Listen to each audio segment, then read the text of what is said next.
Carly Lagrotteria. So I grew up in a small town in New Jersey, West Long Branch on the Jersey Shore. A lot of Italian immigrants who came there to that area. I am a second generation American, I guess. My grandparents all moved here from Italy, varying ages, a lot were born here. So they had a lot of experiences with the public schools coming in as, English as a second language learners. But from an early age, they knew that education was super important. So all my grandparents worked very, very hard to make sure that they were able to send their kids to school with, the right amount of food and resources and all that. So they worked tirelessly to provide my parents with kind of the bare minimum resources that they needed. And my parents and my aunts and my uncles went through the public schools of New Jersey. My mother's from South Jersey. My dad is from the area that I'm from. And they both went on to Seton Hall, where they met, Seton Hall University. And then my dad ended up going on to law school. And he, cut lawns over the summer and mixed cement in order to pay for law school, and is now a really successful lawyer. My mom was in insurance before she became a stay-at-home mom, and then went back to school and did the alternate route to become an English teacher.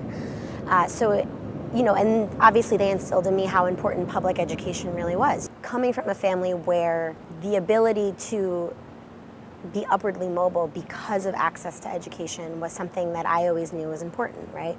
So as I got older and started to see that it was getting harder and harder for people to just make their lives better through education, it became something that I cared a lot about.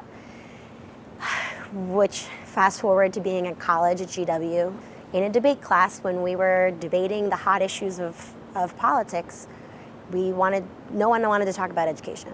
And that's when I decided that, oh, I care about this. This is what I want to be focused on. So that was in 2009 when I was a junior in college. Well, I actually came to this program in part because of Professor Hennig.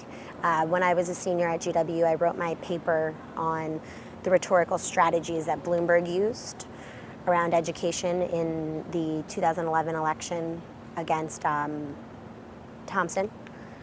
And so I used a lot of Professor Hennig's papers on race and unions and mayoral control of schools. So when I was applying to school, when I saw that Professor Hennig was one of the people that chaired the department, I was like, oh, I know that name. And then I wanted to be in New York. What I definitely loved the most about TC was the people that I met in my classes and their experiences. I would like to apply, my background in communications and PR and political communications with what I now know about the politics around education. There's a lot of really great PR firms, and there's a lot of really great public advocacy firms and really great public affairs firms. But like a lot of things in this country, the access to those things comes with money. And there's a lot of amazing organizations and people doing work that doesn't provide them with the resources to hire one of these big PR firms. So ideally, I would like to create some sort of strategic communications firm. I'd like to help make sure that people's voices are heard.